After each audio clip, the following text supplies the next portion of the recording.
بسم اللہ الرحمن الرحیم ایاک نعبد و ایاک نستعین۔ میرے پاکستانیوں، آج میں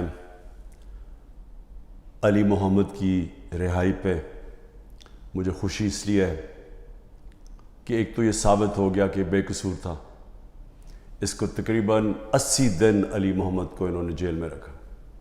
اس کے باوجود یہ ثابت ہو گیا کہ کوئی ان کے پاس ایویڈنس نہیں تھی علی محمد کو کہ وہ کسی قسم کے تشدد میں وہ شریک ہوا۔ اور یہی کیس شہریار افریدی کا ہے، وہ بھی اس کو بھی بیل مل گئی ہے۔ وہ بھی ایچ کیو کیس جو ہیڈ کوارٹرز کا تھا، اس میں سے بھی وہ ان کے پاس کوئی ایویڈنس نہیں تھی۔ 9 مئی کو جو مجھے کوشش کی تھی 30 میرے اوپر دہشت گردی کے کیسز کیے، جب میں جیل میں تھا۔ ظلم بھی میرے سے ہوتا ہے، غیر قانونی آئینی طور پہ مجھے وہاں جس طرح پکڑ کے لے کے جاتے ہیں مجرموں کی طرح، اور اس کے بعد جب میں جیل میں ہوتا ہوں تو میرے پہ کیسز ہو جاتے ہیں کہ میری وجہ سے یہ جو جلاؤ گھرا ہوا۔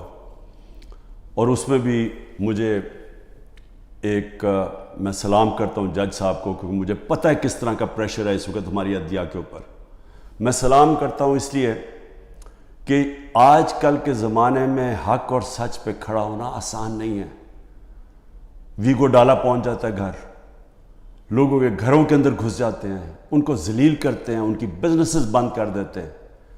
تو اس لیے، اور ہر کسی کو، یہ صرف ہم اپنے لوگوں کی بات نہیں کر رہے، جو اس ظلم کے نظام کا حصہ نہیں بنتا اور اس کے خلاف حق کی آواز بلند کرتا ہے، اس کو وہ مشکلوں کا سامنا کرنا پڑتا ہے جو پاکستان کی تاریخ میں کسی ڈکٹیٹرشپ میں نہیں کرنا پڑا۔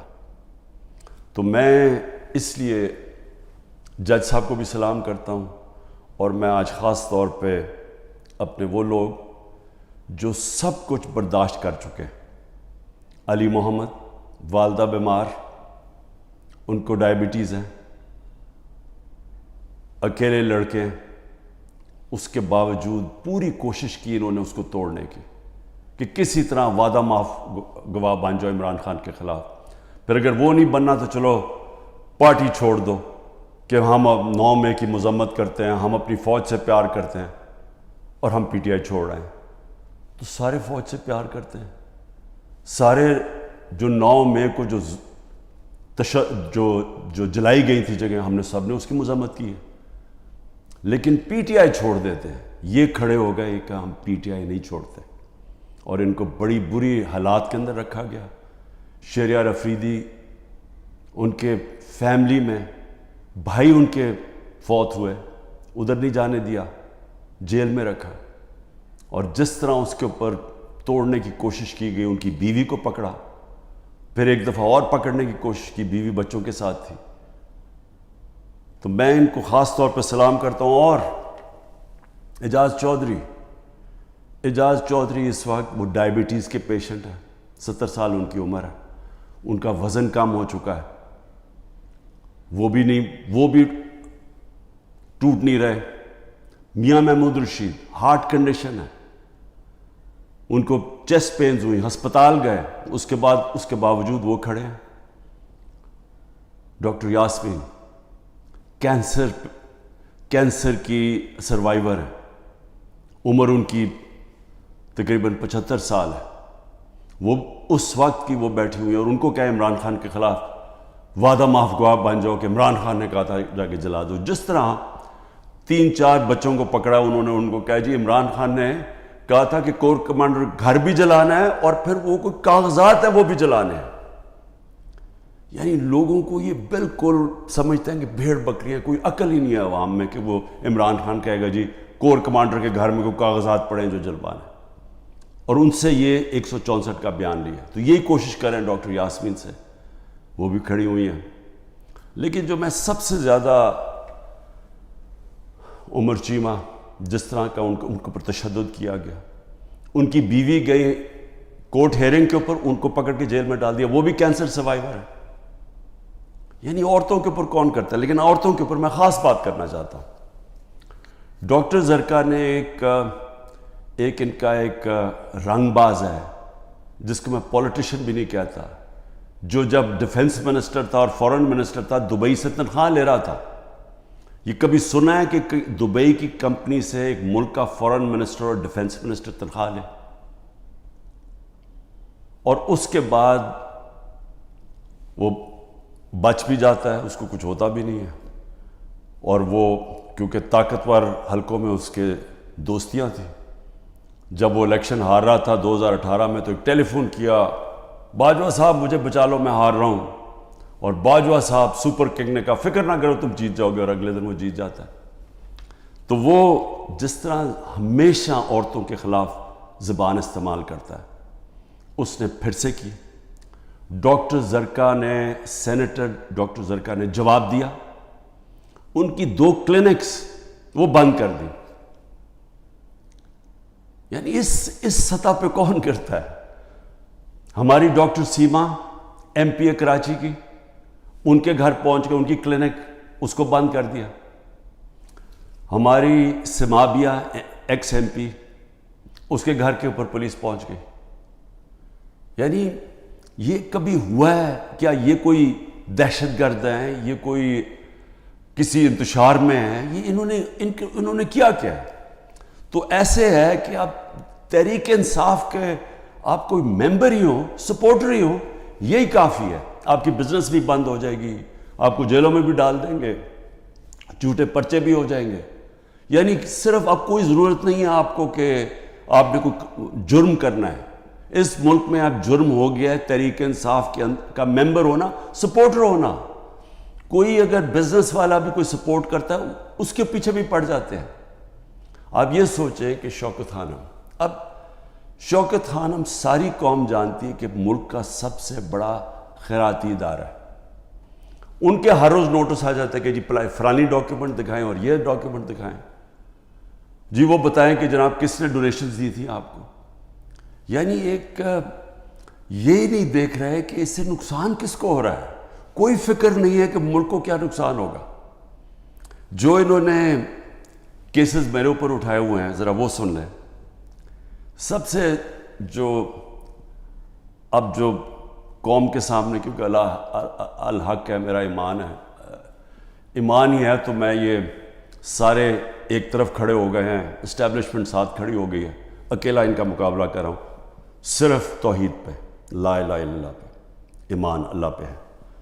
اور جس طرح اللہ ہر ان کی جو بھی کوشش کرتے ہیں خود ہی سچ سامنے آ جاتا ہے. جو انہوں نے میرے اوپر القادر کا کیس کیا, اب القادر کا کیس کیا تھا کہ عمران خان نے جو القادر یونیورسٹی بنائی ہے, جدھر مکمل طور پہ مستحق گھروں سے وہ بچے جو کہ جن کے ماں باپ اعلیٰ تعلیم نہیں افورڈ کر سکتے, وہ سب پڑھ رہے ہیں مفت. اور میں بتا چکا ہوں سیرت نبی کو ہم نے بنایا کہ فیوچر لیڈرز بنے, تربیت ہو ان کو, اور ساتھ ساتھ اس کے ٹیکنالوجی بھی. یہ ہے اس کا جو ویژن ہے یونیورسٹی کا. اس کو سامنے لا کے بہت بڑی سکینڈل ہو گئی. اور اب پتہ چلا ہے کہ انہوں نے اپریل 2020 میں تفتیش کی تھی. وہ میں پہلے کہہ چکا ہوں آپ کو, نیشنل کرائم ایجنسی انگلینڈ کو رابطہ تھا نیب کے ساتھ. یہ جو سیٹلمنٹ ہوئی تھی ملک ریاض کی فیملی کی اور این سی اے کی, یہ سارا کچھ نیب کو پتا تھا. اور نیب نے اپریل 2020 میں یہ انکوائری بند کر دی تھی.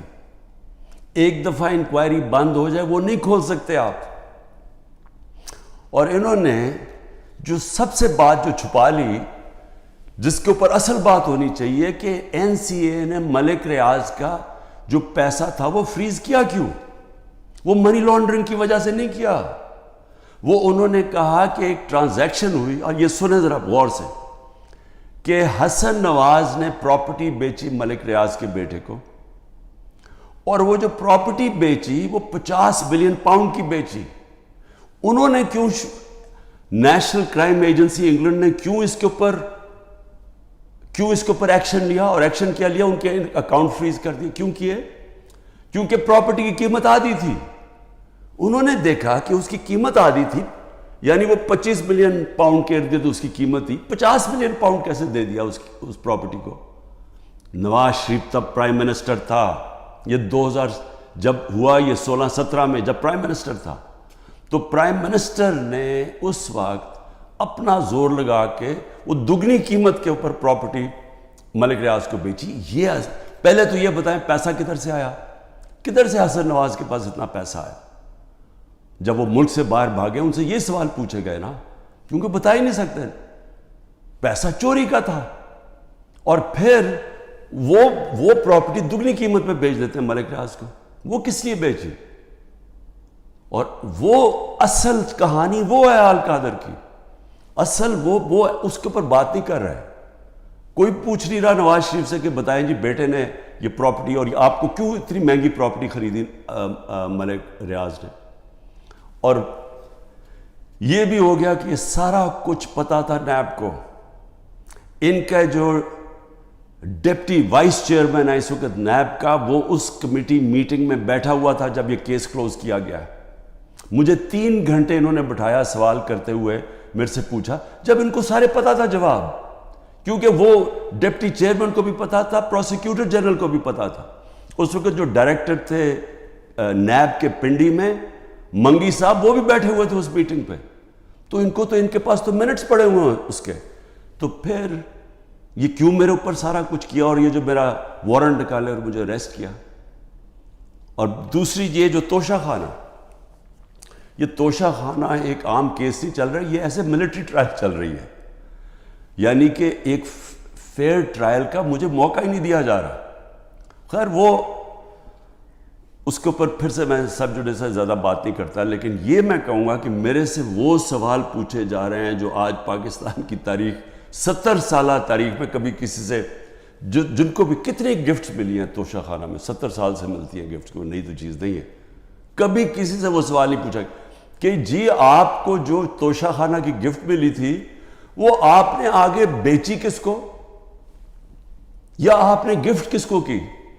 کبھی کسی سے آج تک یہ پوچھا ہے؟ کبھی کسی سے پوچھا ہے کہ توشہ خانہ جب آپ قیمت ادا کر کے وہ لے لیتے ہیں گفٹ، اس کے بعد آپ کی پراپرٹی آپ جو مرضی کریں؟ بھی آپ کون ہے پوچھنے والے کہ میری پراپرٹی سے میں یہ گفٹ کروں یا میں بیچوں؟ جب تک کہ جو بھی میرا چیز ہو وہ میں ڈکلیئر کروں، تو میرا سارا ڈکلیئرڈ ہے میرے ٹیکس ریٹرنز میں۔ تو وہ سوال پوچھے جا رہے ہیں آج، وہ وجہ اس کی ہے ان کو مل کچھ نہیں رہا۔ یہ 3.5 سال میں جتنا میں پرائم منسٹر رہا ہوں، ان کو یہ 2 چیزیں ملی ہیں، اس کو کرپشن کہہ رہے ہیں، یہ جو توشہ خانہ ہے، اور دوسرا چیز القادر۔ یہ 2 کرپشن کے کیسز میرے پہ ملے۔ ان 3.5 سال میں جب نواز شریف پرائم منسٹر بنا تھا، 17 اس نے فیکٹریاں بنا چکا تھا 3.5 سالوں میں، اور سرکاری بینکوں سے قرضے لیتا تھا، فیکٹریاں بنا لیتا تھا، اور بعد میں وہ قرضے معاف کروا لیے، اور جو پیسہ دیا وہ 20 سال کے بعد واپس، جو تھوڑا سا اور مارک اپ معاف کروا کے وہ بھی تھوڑا سا پیسہ دیا۔ ان سے کبھی پوچھا؟ زرداری اس ٹائم کے اندر 2 سال میں اس کو 10% ساری دنیا کہنا شروع کر دی تھی کہ ہر چیز پہ کمیشن کماتا تھا۔ تو یہ 2 چیزیں ملی ہیں 3.5 سال میں، اور انشاءاللہ یہ میں ثابت کروں گا جب کیس آگے بڑھے گا، لیکن موقع دینا چاہیے مجھے پوری طرح جواب دینے کا۔ دوسری چیز جس کے اوپر میں بات کرنا چاہتا ہوں وہ ہے کہ یہ جو سائفر کے اندر، اور سائفر کے اندر میں پھر سے واضح کر دوں کہ بڑے کلیئر قانون بنا ہوا ہے۔ سائفر ہوتی ہے فورن آفس کے اندر، جو سیکرٹ کوڈ وہ فورن آفس میں رہتی ہے، یہ انسٹرکشنز ہیں کیبنٹ ڈویژنز کے، اس کے اندر کوئی اور کسی کے پاس وہ جو کوڈ والا سائفر ہے وہ نہیں جا سکتا۔ اور جو میرے پاس آیا تھا وہ مجھے پھر سے بلایا، بڑا اچھا ہے، ایف آئی آر کے سامنے پھر پیش ہوں گا، لیکن جو میرا مجھے کہتے ہیں کہ آپ نے وہ جو سائفر کے اندر چیز لکھی ہوئی تھی وہ پبلک کر دی، وہ پبلک تب ہوئی جب میں نے نیشنل سیکیورٹی کاؤنسل کے سامنے رکھا، جو کہ ملک کا سیکیورٹی کا سب سے بڑا ادارہ ہے۔ اس ادارے کے اندر پہلے رکھا، اس ادارے نے وہ سائفر کو دیکھا جو اس کے اندر لکھا ہوا تھا، وہ نہیں جو کوڈ ہے، جو اس کا مفہوم تھا، اور اس ادارے نے فیصلہ کیا کہ امریکہ کو ڈیمارش کرنی چاہیے کہ انہوں نے ہمارے اندرونی حالات میں مداخلت کی ہے۔ یہ جب نیشنل سیکیورٹی کاؤنسل نے کہہ دیا پھر سب کو پتہ چل گیا کہ کیوں کہا ہے، کیونکہ وہاں سے ایک ان کے آفیشل نے کہا کہ جناب عمران خان کو جب تک آپ ہٹائیں گے نہیں نو کانفیڈنس میں تو پاکستان کے اوپر بڑی مشکلات ہوگی. تو یہ تھا اس کا، تو یہ سب کو پتہ چل گیا. اس کے بعد تو اس میں کیا سیکرٹ رہ گئی، پھر کون سی سیکرٹ میں نے وائلیٹ کی، تو یہ بھی انشاءاللہ آ جائے گا سامنے. لیکن ایک چیز ہے کہ وہ جو سیکرٹ کو جو تھی وہ یاد رکھیں، اس میں گورنمنٹ بدلی گئی. یہ سازش ہوئی تھی میرے خلاف نہیں، پاکستان کے خلاف. اور جو وہ گورنمنٹ بدلی گئی، میں صرف آپ کو بتانا چاہتا ہوں کہ اس کے بعد ہوا کیا. آج پاکستانیوں کو کس چیز سے گزرنا پڑ رہا ہے. 16 روپے یونٹ بجلی تھی جب ہم گئے اپریل کے اندر، آج بجلی 50 روپے یونٹ پہ پہنچ گئی ہے. آپ ذرا پوچھیں تنخواہ دار لوگوں سے کہ ان کے اوپر آج کیا گزر رہی ہے. یہ کون ذمہ دار ہے اس کا؟ وہ جنہوں نے سازش کر کے گورنمنٹ گرائی تھی. اور اصل انکوائری یہ ہونی چاہیے جو میں نے سپریم کورٹ کے چیف جسٹس کو کہا تھا، آپ کو انکوائری کرنی چاہیے کہ یہ قوم سے بہت بڑی سازش ہوئی ہے، قوم سے دھوکہ ہوا ہے، اور اس کا ذمہ دار جنرل باجوہ تھا. اور اس لیے کیونکہ وہ تھا، کسی نے جرت نہیں پڑی کسی کی اس کے اوپر انویسٹیگیشن کرنے کی. آٹا 55 روپے 60 روپے سے پہنچا ہے آج کے جی 150 روپے پہ. سوچیں کہ یہ عام آدمی کی خوراک ہے آٹا. اس کے بعد چاول دگنی قیمت ہوگی جو چاول تھے. چینی، ہمارے دور میں بڑا شور مچا چینی چور. ہم نے انکوائری کروائی، چینی کی قیمت 80 روپے تھی، آج چینی 160 روپے پہ پہنچ گئی ہے. سارے جو بڑے بڑے شوگر مل مافیا وہ سارے بیٹھے ہوئے ہیں آج گورنمنٹ کے اندر. اور پھر یہ دودھ بڑا ضروری ہے کیونکہ بچوں کے لیے بہت ضروری ہے. 150 روپے لیٹر سے گیا 230 روپے لیٹر پہ. اور دال جو عام آدمی کھاتا ہے 310 روپے سے 520 روپے پہ گئی ہے. 310 روپے کے جی سے 520 روپے کے جی پہ دال گئی ہے. یہ عام لوگوں کے کھانے کی چیزیں ہیں. یہ ذرا بتائیں کہ کون ذمہ دار ہے جس نے یہ جو ساری سازش ہوئی تھی. اور انشاءاللہ جب بھی انکوائری ہوگی ثابت ہوگا کہ بہت بڑی ایک چلتی ہوئی حکومت کو مشکل وقت سے جو پاکستان کو نکالتی گئی اس کو گرا کے تو یہ ہوا. میں آخر میں صرف چیزیں کہنا چاہتا ہوں.